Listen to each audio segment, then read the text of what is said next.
Hello, I'm taking on a challenge to beat every playable Nintendo published title. Welcome to the next episode. The next game is Game & Watch Ball.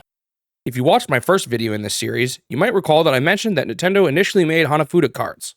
In 1965, Nintendo hired a man named Gunpei Yokoi to maintain the assembly lines for machines used to manufacture these cards. During his spare time, he developed an extending arm toy for fun. Hiroshi Yamauchi, the president of Nintendo at the time, saw the toy and liked it so much that he asked Yokoi to develop it as an official Nintendo product for the Christmas rush. The toy was officially titled the Ultra Hand, and it was a big success.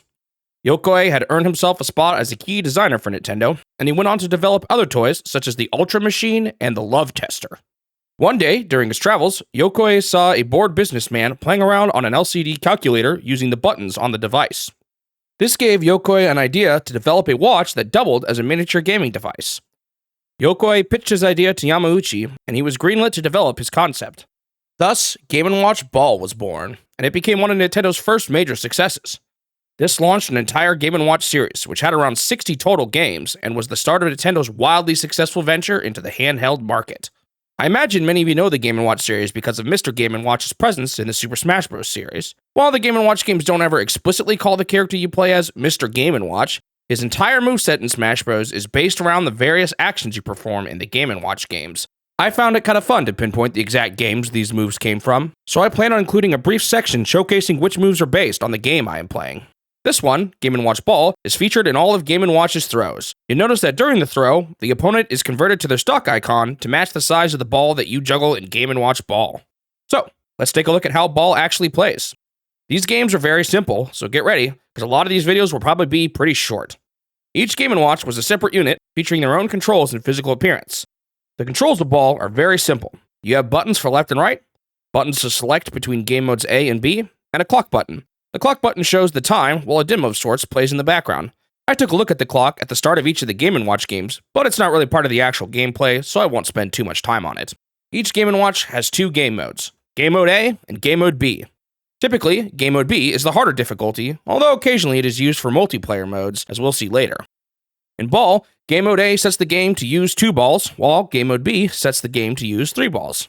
To start, I selected Game Mode A. After selecting a mode, you are immediately thrown into the action. You play as a juggler with incredibly long arms. The objective is to line up your hands with the location of the balls as they are tossed from side to side. Correctly lining up the ball and tossing it will grant you a point. And if you miss the ball, it crashes to the ground and you lose. There's not even lives in this one, so you're done after one mistake. Ouch. When it comes down to it, this game is all about timing. Since the balls travel a different distance, the timing between the balls is offset, so the order in which you need to hit the balls is always changing. Most of the time it isn't too difficult, but every now and then, they reach the hands one after the other. It's during these situations where most of the mistakes will happen, especially once the game starts to speed up as your score progresses. On my first run, I only made it to 79, and I messed up because I panicked and went the wrong direction during one of those tricky moments. I wasn't sure what I wanted my win condition to be yet, but I decided to move on to Game Mode B for now. As I said before, this mode adds a third ball. This essentially just cranks up the difficulty since there's now another ball that you need to manage, increasing the frequency and difficulty of those tricky situations. However, this also meant that you generally got points quicker, since the ball reached your hands more often. On the topic of scoring, for some reason, Game Mode B increases your score by 10 points at a time instead of just 1. This doesn't really affect anything, and it isn't used in any of the future Game & Watch games. I got to 1200 points before stupidly pressing the button to configure the clock and ending my game early. By this point, I decided that my goal was to get to at least 100 points in each of the game modes, and since 1200 points is equivalent to 120 in Game Mode A, I was done with Game Mode B. With Game Mode B down, surely Game Mode A would be easier now, right? Sadly, I lost at exactly 99 points in my first attempt after returning to Game Mode A. What a bummer. My next run went much better though, and I finished with a score of 195. With that, the game was complete. On to the review. Oof, this is another one of those games that I feel bad reviewing based on modern standards. When this thing first came out, playing games in the palms of your hands was something that was very fresh, and the technology then had nowhere near the level of power that modern handheld devices have. I can imagine something like this was very addicting if it was all you had, and I bet these were great time wasters during long road trips or train rides.